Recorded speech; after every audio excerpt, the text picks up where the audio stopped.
નમસ્તે ફ્રેન્ડ્સ, શ્રદ્ધા શોર્ટ્સમાં તમારું સ્વાગત છે। તો આજે હું લઈને આવી છું પાલકની એકદમ હેલ્ધી રેસીપી। તો ચલો સ્ટાર્ટ કરીએ બનાવવાનું। તો પાલકને 2 મિનિટ માટે ગરમ પાણીમાં આવી રીતે પલાળવાનો છે। પછી તેને બરફના પાણીમાં ટ્રાન્સફર કરવાનો છે, જેથી પાલકમાં રહેલો તુરો ટેસ્ટ નીકળી જાય છે અને તેનો કલર ગ્રીનના ગ્રીન રહે છે। ગરમ થવાથી તેનો કલર બ્લેક નથી પડી જતો।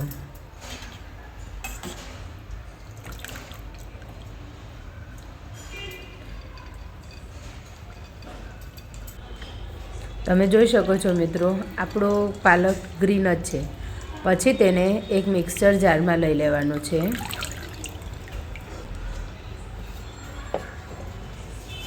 અને તેમાં લીલા મરચાં, આદું, લસણ અને સ્વાદ પ્રમાણે મીઠું ઉમેરવાનું છે।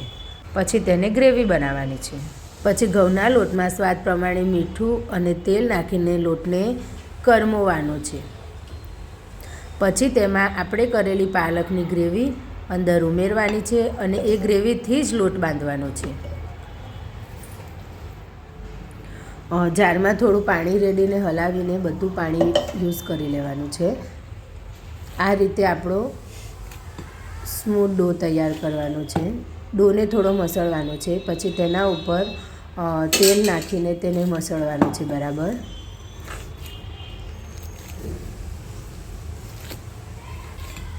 આપણો ડો રેડી થઈ જાય એટલે ડો ઉપર એક ભીનું કોટનનું કપડું લઈને તેના ઉપર ઢાંકવાનું છે અને 10 થી 15 મિનિટ માટે રેસ્ટ આપવાનો છે। ત્યાં સુધી વેજીટેબલ ફિલિંગની તૈયારી કરીએ। તો વેજીટેબલ ફિલિંગ માટે મેં ગાજર, કેપ્સિકમ અને કેબેજ લીધા છે। તમે કોઈ પણ વેજીટેબલ લઈ શકો છો જે તમને ભાવતા હોય। પછી તેને આ રીતે કટરમાં બધા વેજીટેબલને ચોપ કરવાના છે। વેજીટેબલને તમે જોઈ શકો છો, આ રીતે એકદમ ઝીણા કરવાના છે। પછી એક પેનમાં બટર લેવાનું છે। બટર મેલ્ટ થાય ત્યારે તેમાં આદુ મરચાંની paste, chilli flakes, oregano, chaat મસાલો નાખીને 1-2 સેકન્ડ સુધી એને સાતળવાનું છે। પછી તેમાં હળદર ઉમેરવાની છે અને આપણે જે વેજીટેબલ ચોપ કર્યા છે એ બધા વેજીટેબલ અંદર વારા પરથી એડ કરવાના છે।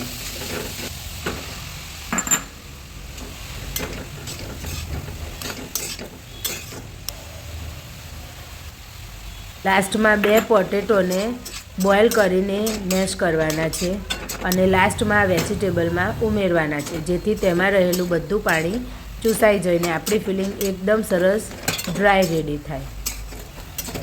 પછી તેના પર કોથમીર નાખીને ગાર્નિશ કરવાનું છે। હવે આપણો ડોને રેસ્ટ અપાઈ ગયો છે। આપણો ડો એકદમ રેડી છે। તેને થોડો મસળીને વધારે સ્મૂથ કરવાનું છે અને પછી પરાઠા રેડી કરવાના છે। તમે પરાઠા કોઈ પણ શેપમાં આપી શકો છો। હું આવી રીતે હાફ શેપમાં પરાઠા બનાવું છું।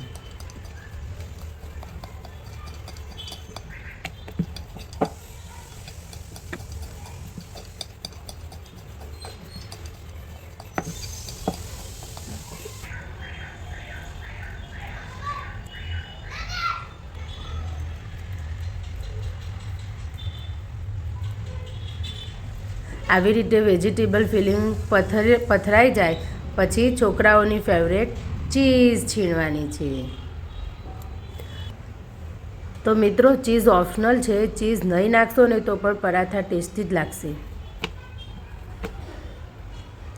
આ રીતે શેપ આપશો તો વધારે સારા લાગશે। તમે જે શેપ આપો તે આપી શકો છો, પણ આ રીતે શેપ આપવાથી એકદમ બધે જ એનું ફિલિંગ આવે છે અને ટેસ્ટ પણ આવે છે। પછી એને આ રીતે તેલ રેડીને પેનમાં શેકી લેવાનું છે।